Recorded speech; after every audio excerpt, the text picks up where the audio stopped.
ಕೊಟ್ಟಿಲ್ಲಪ್ಪ. ಇನ್ನು ಹೊಸದಾಗಿ ಕೇಳಿದ್ದನ್ನು ಕೊಡ್ತಾರೆ ಅಂತ ಯಾವ ಗ್ಯಾರಂಟಿ? ಈಗ 5,000 ಕೋಟಿ ಅಪ್ಪರ್ ಭದ್ರ ಕೊಡ್ತೀವಿ ಅಂತ ಬಜೆಟ್ ಅಲ್ಲಿ ಅನೌನ್ಸ್ ಮಾಡಿದ್ವಿ.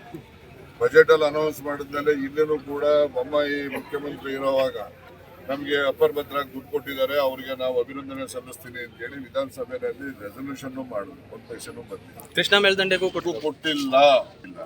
ಇನ್ನು ಹೊಸದಾಗಿ ಕೊಡ್ತಾರೆ ಅಂತಕ್ಕಂಥ ವಿಶ್ವಾಸ ನಂಬಿಕೆಯನ್ನು ಕೂಡ ಘೋಷಣೆ ಮಾಡಬೇಕು ಅಂತೇಳಿ ಮುಖ್ಯಮಂತ್ರಿಗಳು ಭೇಟಿ ಮಾಡಿ ಹೇಳ್ತೇನೆ.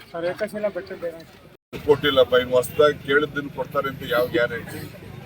ಈಗ 5,000 ಕೋಟಿ ಅಪ್ಪರ್ ಭದ್ರ ಕೊಡ್ತೀವಿ ಅಂತ ಬಜೆಟ್ ಅಲ್ಲಿ ಅನೌನ್ಸ್ ಮಾಡಿದ್ವಿ. ಬಜೆಟ್ ಅಲ್ಲಿ ಅನೌನ್ಸ್ ಮಾಡಿದ್ಮೇಲೆ ಇಲ್ಲೂ ಕೂಡ ಬೊಮ್ಮಾಯಿ ಮುಖ್ಯಮಂತ್ರಿ ಇರೋವಾಗ ನಮಗೆ ಅಪ್ಪರ್ ಭದ್ರ ದುಡ್ಡು ಕೊಟ್ಟಿದ್ದಾರೆ, ಅವರಿಗೆ ನಾವು ಅಭಿನಂದನೆ ಸಲ್ಲಿಸ್ತೀನಿ ಅಂತ ಹೇಳಿ ವಿಧಾನಸಭೆಯಲ್ಲಿ ರೆಸಲ್ಯೂಷನ್ ಮಾಡಿದ್ರು, ಒಪ್ಪೇಷನ್ ಬಂದಿದೆ. ಕೃಷ್ಣ ಮೇಲ್ದಂಡೆಗೂ ಕೊಟ್ಟಿಲ್ಲ. ಇನ್ನು ಹೊಸದಾಗಿ ಕೊಡ್ತಾರೆ ಅಂತಕ್ಕಂಥ ವಿಶ್ವಾಸ ನಂಬಿಕೆಯನ್ನು ಕೂಡ ಘೋಷಣೆ ಮಾಡಬೇಕು ಅಂತೇಳಿ ಮುಖ್ಯಮಂತ್ರಿಗಳು ಭೇಟಿ ಮಾಡಿ ಹೇಳ್ತೇನೆ.